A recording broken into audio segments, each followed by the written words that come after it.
Сайн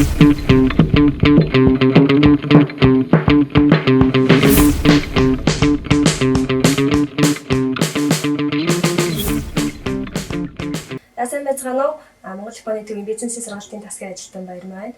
Өнөөдөр та бүхэндээ ямар номын талаар танилцуулах вэ гэхээр манай төвийн номын санд бол Японы хэл үзэж байгаа хүүхдэдэд зориулсан Японы хэлний сурах бичиг за Монгол Японы хэл дээрх уран зохиолын номнуудаас гадна бизнесийн үндсэн сургалтад маань хамрагдах хүмүүс зориулсан менежментийн бизнесийн холбоотой номнууд бас байдаг. Та бүхэн бас сонирхож үзээрэй. Түүнээс гадна бизнес эрхлэгч, компани үйлдвэрлэлчилгээ эрхлэгч нарт зориулж ямар нэгэн шинэ санаа ч юм уу сэтэл төрүүлэх агуулгатай Project X гэх кино байдаг. Тэгээд энэ киноны талаар өнөөдөр та бүхэн танилцуулъя гэж бодсон юм. Энэхүү киноны маань агуулга нь ямар агуулгатай байдаг юм бэ гэхээр Японоос дэлхийн 2 дугаар дайнаас эхлээд эдийн засгийн өсрөнгөө хөгжлийн үе хүртлээр үйлдвэрлэл, үйлчилгээ, соёл, урлаг зэрэг бүхий салбартаа бүтээн байгуулалтыг өрнүүлж ирсэн.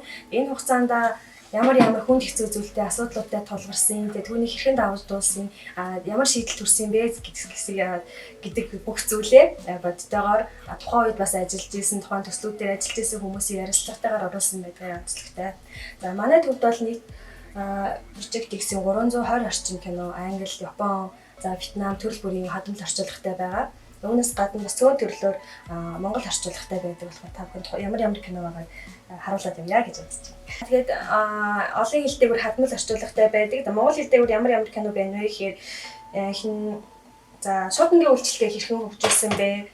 За 7-Eleven Japan-ы талаар болон Matsushita Denki буюу бидний сайн мэддэг Panasonic Electronics-ийн үүсэл хөгжил. За бас бидний мэддэг Honda үйлдвэрлэл хэрхэн үүсч хөгжсөн талаар болон Canon-ы талаар байна.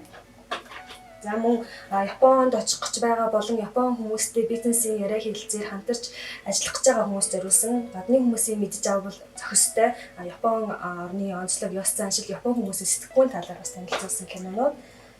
За тэрнээс гадна энэ юу вэ гэхээр орхич.